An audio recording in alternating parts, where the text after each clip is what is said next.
This might actually be the coolest one of these live streams yet. Not might. I'm pretty sure this is going to be the coolest one of these live streams yet, because while we have obviously experienced some issues over the last little while, delivering on the quality of the content and the type of content that we've promised to you guys and that you guys have come to expect from us, I have at least 3 freaking awesome things to show you guys today. So first and foremost, today's video is a totally back to basics tech review, value products. Pretty much we look at 3 laptops, one that's $200, one that's $400, and one that's $800. And we talk about, if you're buying a value laptop, what the things to look for are, what some of the compromises you're going to end up making are, and pretty much we end up making a recommendation, not necessarily in terms of the exact laptops we look at, because they're all from Dell, just out of convenience. We had Dell send us their entries at those 3 price points. And we're not married to those models, but it was more to do with what you can expect from those kinds of price points and what we would recommend. So pretty cool video. Go ahead, check it out. But the main point of today's video is to kind of show you guys what we have coming in the pipe that is going to be total return to form type content. And it starts with this pile of beanbags. Yes, my friends, we are going to benchmark Ryzen Threadripper in a beanbag chair fort. Nope, I'm kidding. That's not what we're doing. This is the setup for one of the coolest projects that we've ever done. So LG's wallpaper TV being installed as a window in my office, that is getting done now. So there's George working on some of the carpentry stuff. Don't worry, we didn't have me do the woodworking. George, what do you think of my woodworking skills? Scale of 1 to 10, man. I'd give you a 5. You pass. A 5. A pass. With that, okay, the thing about the whole pass-fail paradigm, where 50% is a pass, is that, like, if you think about it, would you want a woodworker who puts in 50% of the screws building anything? No, not so much. Okay, so let's start then with what Alex is working on. I'll get to the TV in a little bit. This is going to be a pretty freaking cool video. So what do we have here? GX 800 water cooled, MSI Ryan, the Sager NP something, it's a big number. Whatever it is. It has 2 1080s, that one. Dual 1080s, yep. And the Predator 21X, of course. So we have on this table 8 GTX 1080s.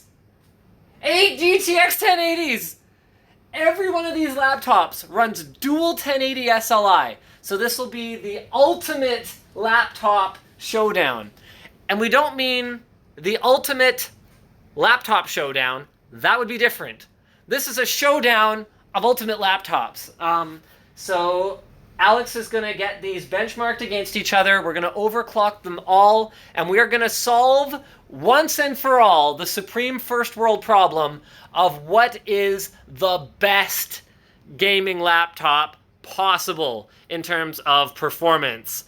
So that's gonna be pretty cool. What else do we have going on over here? Yes.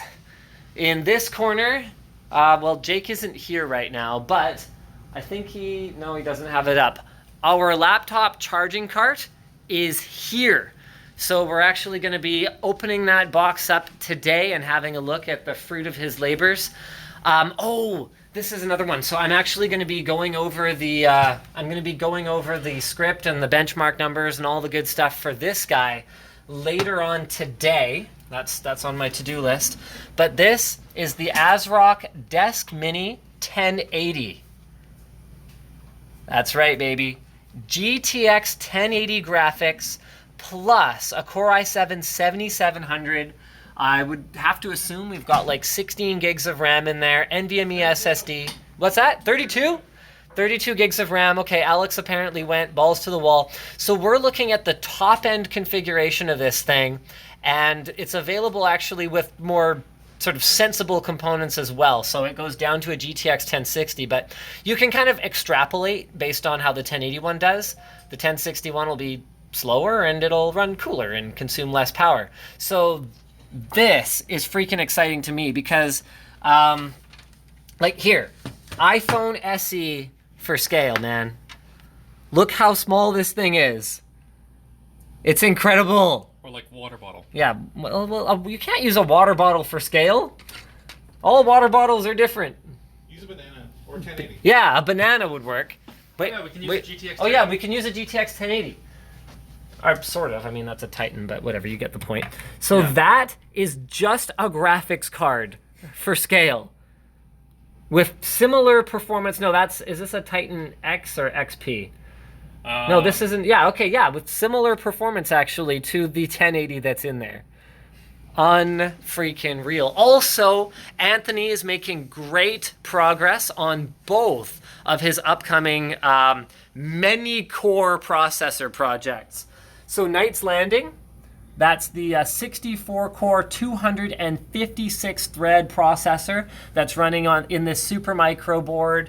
Supermicro also wanted some exposure for their case, which is why instead of just sending us over a board and a CPU, they were like, yeah, we'll send it in our case.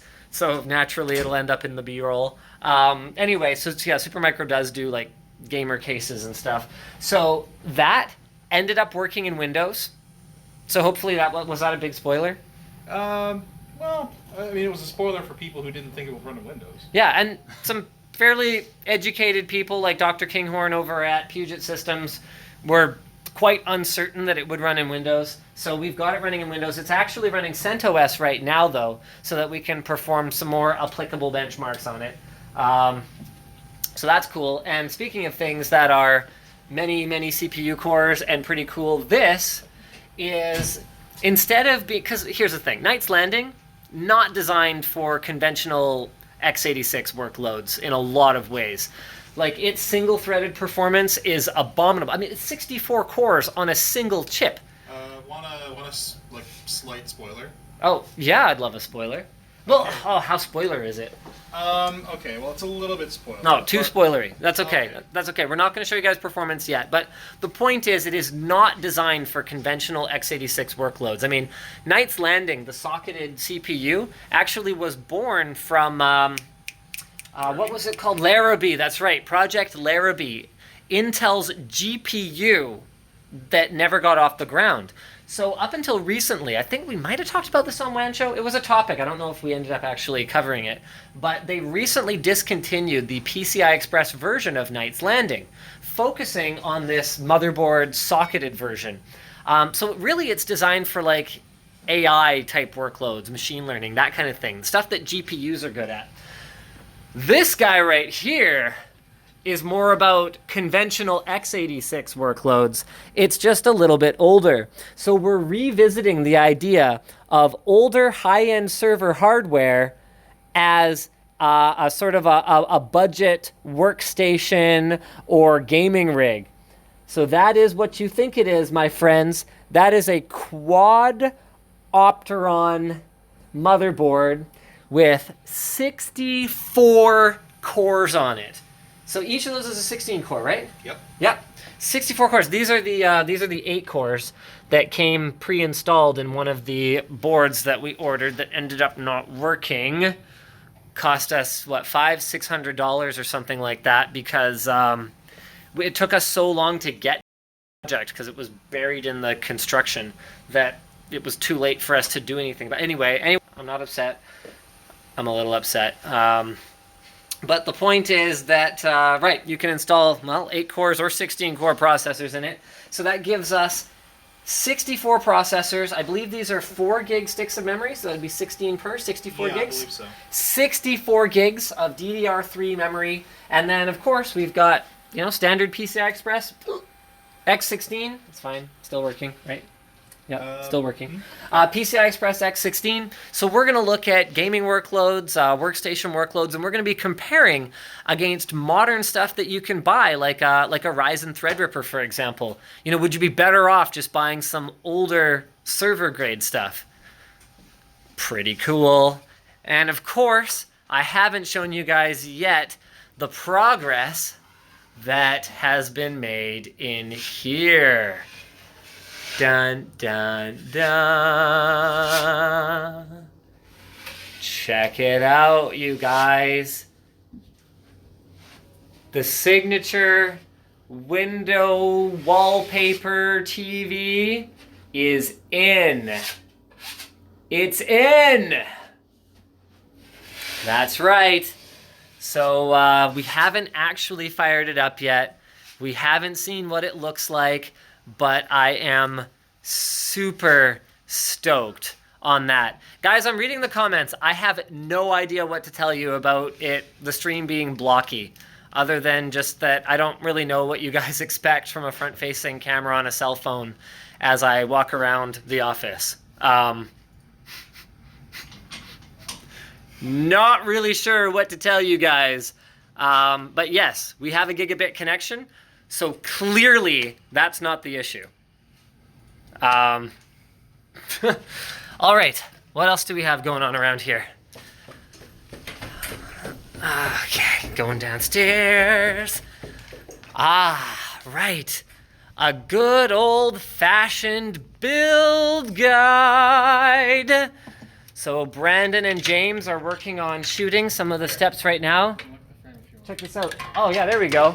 Brandon's using our fancy wireless HDMI nonsense to throw the red way up on the jib that he didn't use for the first year that we owned it, even though it was very expensive, and I wasn't mad about that, which is why I'm not bringing it up right now. So check this out. Hey, that actually looks pretty nice. That's how we're doing the radiator install shot? Yeah. I like it. Looks clean. Looks super clean. James, on the other hand. Dirty boy. Well, you said it, not me, man. So this is going to be sort of like a overkill, but yet actually not that unreasonable workstation like top of the line workstation / gaming machine. In the sense that you're spending way more than you should on a gaming machine, but it's a workstation that's totally capable of gaming. Powered by? Powered by Ryzen Threadripper. So we're using the 16 core, and okay, we do show some stuff that probably doesn't make a ton of sense. Oh, I'm getting a chat that apparently the case is embargoed. Well, they showed it at CES, so I just won't show it anymore. So Ryzen Threadripper. What was I talking about? Right. So some of the stuff we show maybe doesn't make the most sense. Like, not everybody needs 64 gigs of RAM, and they certainly don't need Cooler Master's 1,000-watt, like, made-in-Japan power supply. But the basic principles of the build, if you sort of swap a couple things, and we cover that in the build guide, will all be the same regardless of what config you actually end up going with. So it's sort of a different approach that we're taking to build guides, where we make the guide more like the hardware porn stuff, and then we actually talk you through some of the changes that you could make to make it a little bit more sensible. So we're trying to kind of appeal to people who want to build something like that, as well as people who are just here to like watch us build sexy hardware because it's freaking awesome. What else do we have going on? I guess I don't know. Is that enough? Like, to those suggesting that we enable slow mode, it is totally enabled, and we have totally sent lots of messages to our YouTube overlords, asking them to figure out why the crap slow mode is not working on our videos. Yeah, don't know what to tell you. There's nothing that we can do about it beyond what we have already done.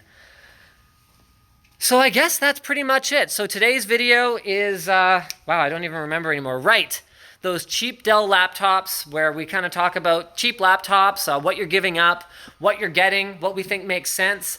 And then today's Flowplane release is actually something else entirely. Hold on a second here. Oh, cool. Okay, we just got some of the we just got the footage from ProtoCase of our laptop charging cart being born. I'm actually super stoked to see that. So what is it? I don't actually see it on here. I apparently don't have that calendar on here, which is sort of annoying. But Floatplane's getting a video today too, obviously. I'm still trying to upload the Apple event stream that we did yesterday. I'm trying to upload it to Floatplane, but it's not working. It seems to be like a file size issue. So if you guys are Floatplane subscribers and you didn't catch that live and you're wondering where to catch it, hopefully it'll be up there soon. And it looks like it's air versus water cooling. So that's a video that we did way back in the day, back in the standard definition days of the channel, that I think was overdue for a revisitation. So we take Ryzen Threadripper, which is right now about as hot as it gets, and we revisit air versus water cooling. Is water cooling really worth it?